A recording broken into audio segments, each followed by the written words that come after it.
This is Standing Watch. And now, Evangelist Norbert Link. Greetings, everyone, and welcome back to our Standing Watch program. No, today I'm not going to talk about coronavirus. Rather, I will address a topic which is extremely important, another attack on religious freedom.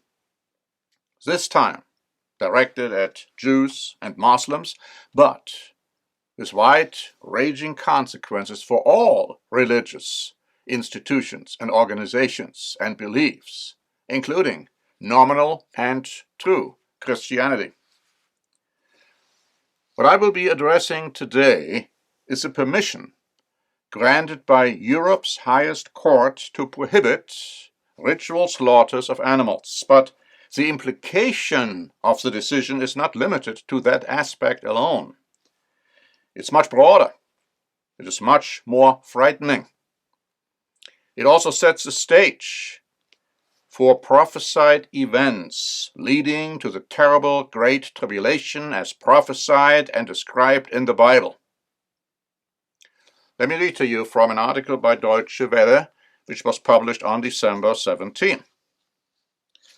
The European Court of Justice has ruled that EU member states could legally ban stun-free slaughter, stating that the principle that an animal should be stunned prior to being killed meets the main objective of the protection of animal welfare. Jewish and Muslim associations in Belgium said a ban on stun-free slaughter would violate the right to religious freedom, which is guaranteed in the EU Charter of Fundamental Rights. Such a ban would make kosher or halal slaughter impossible, they said. These dietary practices require livestock to be conscious when their throats are slit. In September, a legal expert from the European Court of Justice said exceptions should be made to allow religious slaughter. The people who kill animals while hunting or fishing or controlling harmful organisms, on the one hand, and the people who kill animals according to special slaughter methods prescribed by the customs of religious worship, on the other hand, are treated differently, without reasonable justification, the expert said, but the court didn't follow their own expert. JTA added on December 17 the following. Israel's ambassador to Belgium called the ruling catastrophic and a blow to Jewish life in Europe. The EU Court of Justice issued its decision: bans on slaughter of animals for meat without stunning do not violate EU principles on freedom of worship. The ruling is a major defeat for efforts currently underway to challenge bans against ritual slaughter in several EU countries, including, of course, Belgium, Sweden, Finland, Estonia, and Luxembourg, where the EU court is based. It also means that lawmakers in additional countries could impose bans without running afoul of EU rules. The court specifically said that EU member states have the discretion to enact measures such as the Belgian bans.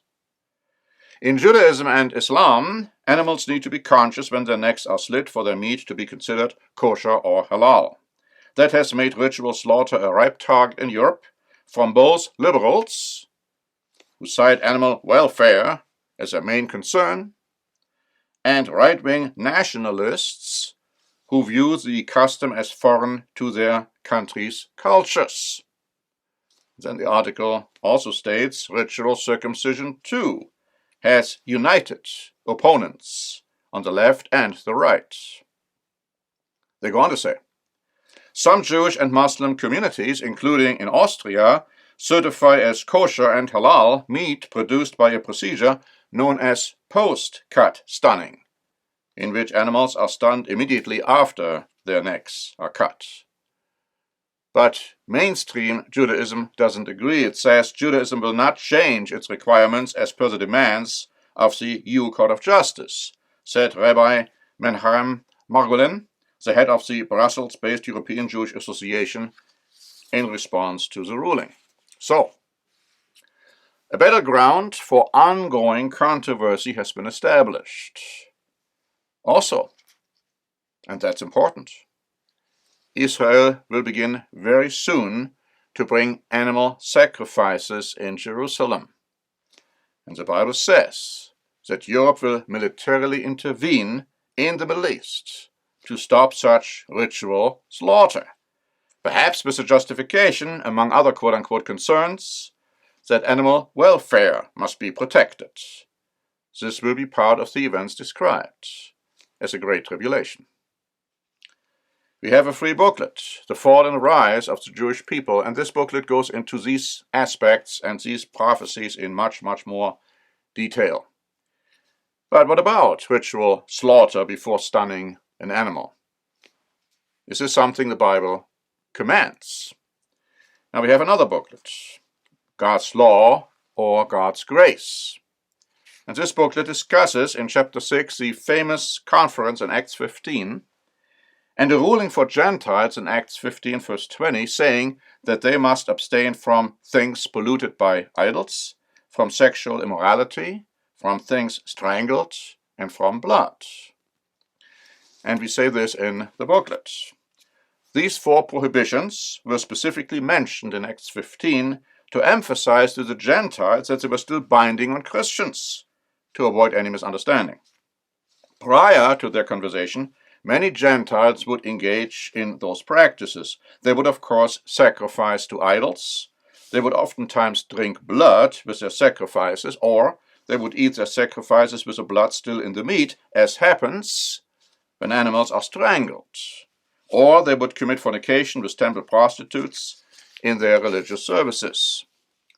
With their liberal live and let live attitude, many condone and justify today more and more the concept of sexual immorality and fornication, including living and sleeping together without being married, while also attending and participating in religious services, or functioning as practicing homosexual priests and ministers.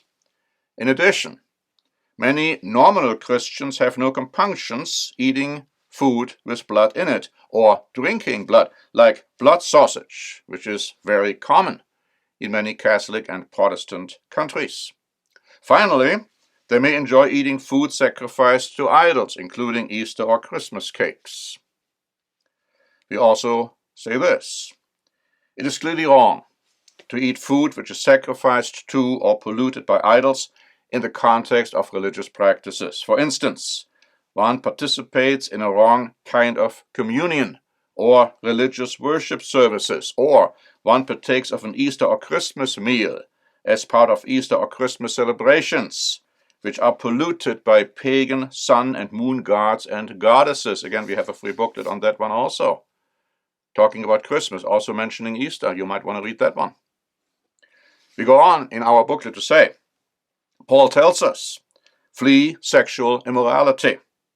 Every sin that a man does is outside the body, but he who commits sexual immorality sins against his own body. In a prophecy for the end time, God condemns those who eat, drink, or sacrifice the blood of animals, as well as those who eat unclean animals. And of course, this booklet has all these scriptural references included, which I have omitted right now.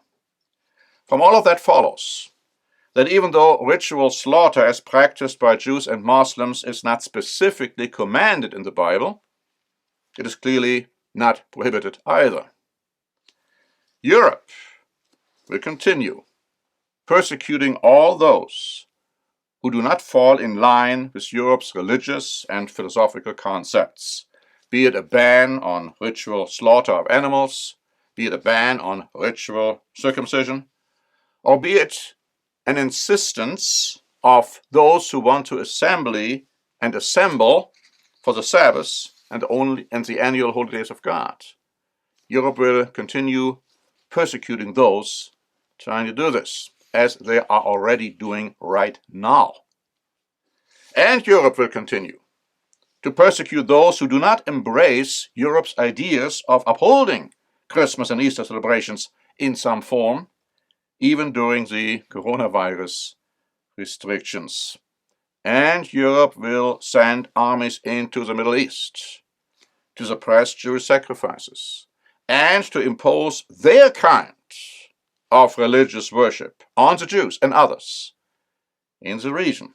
All of this is clearly prophesied. We are discussing this in this free booklet, The 10 European Revivals of the Ancient Roman Empire. Please ask for copies of those booklets I have offered to you today. You will not regret having read them. And until next time, this is Norbert Link for the Standing Watch program.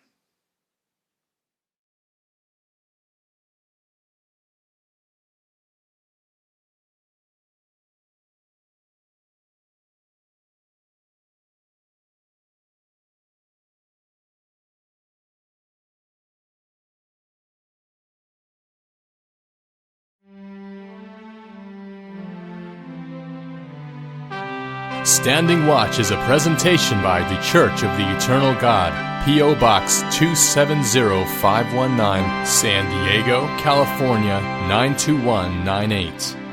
More information is also available at our website, eternalgod.org.